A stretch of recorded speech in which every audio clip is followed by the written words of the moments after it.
সাংঘাতিক কথা এতিয়া প্ৰাগ চেনেলৰ অফিচত পুলিচ সোমাই বৰ অত্যাচাৰ এইটো গৰিহণা ধিক্কাৰ ভাষা নাই আৰু সংবাদ মাধ্যমৰ কাৰ্যালয়ত সোমাই কিয় অত্যাচাৰ কৰিব কোনে দিলে অধিকাৰ কি চৰকাৰ চলিছে আৰু সংবাদ মাধ্যমৰ কাৰ্যালয় গৈ মাৰপিট কৰিব ভিতৰত সোমাই আমাৰ ছাত্ৰ ছাত্ৰীৰ শোভাযাত্ৰালৈ গ'লে মাৰপিট কৰিব কালি কাৰফিউ ভাঙি ৰাইজ ওলাই আহিব খোজোতে অঞ্চলে মাৰপিট কৰিব গুৱাহাটী বিশ্ববিদ্যালয়ৰ ছাত্ৰ ছাত্ৰী কালি পিটিছে অঞ্চলে প্ৰতিটো অঞ্চলৰ ৰাইজ ওলাওঁতে কোবাইছে এইটো কি শাসন এইটো শাসন আৰু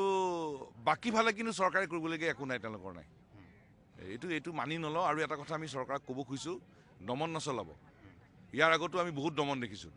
দমন নচলাব নীতিকিব উফৰি যাব কিন্তু সেইটো একদম স্পষ্ট আৰু সংবাদ মাধ্যমৰ গাত হাত দিয়া কথা মানি লোৱা নহ'ব সহ্য কৰা নহ'ব আৰু সংবাদ মাধ্যমৰ গাত হাত দিয়া মানেই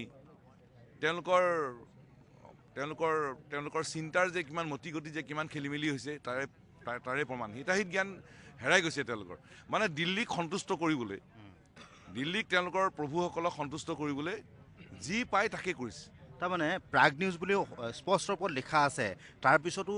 আৰক্ষী সোমাই যাবলৈ যিটো তেওঁলোকে সুযোগ পাইছে তাৰ ইনষ্ট্ৰাকশ্যন ওপৰৰ ইনষ্ট্ৰাকশ্যন আছে নেকি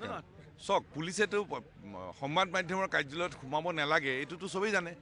সোমাইছে কিয় তেওঁলোকৰ হাতত ডেফিনেটলি নিশ্চয় তেওঁলোকৰ নিৰ্দেশনা থাকিব চৰকাৰৰ নিৰ্দেশ নাথাকিলে সংবাদ মাধ্যমৰ কাৰ্যালয়ত সোমাবলৈ কাৰো সাহস নাই আৰু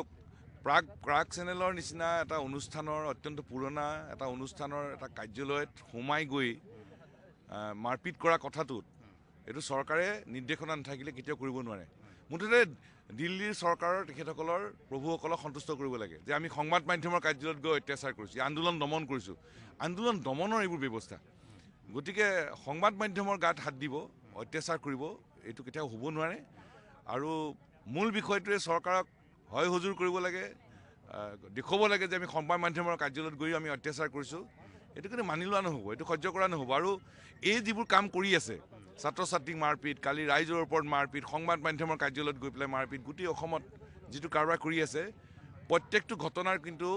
জবাব তেওঁলোকে দিব লাগিব উচিত প্ৰত্যুত্তৰ কিন্তু ৰাইজৰ হাতত পাব একদম স্পষ্ট কথা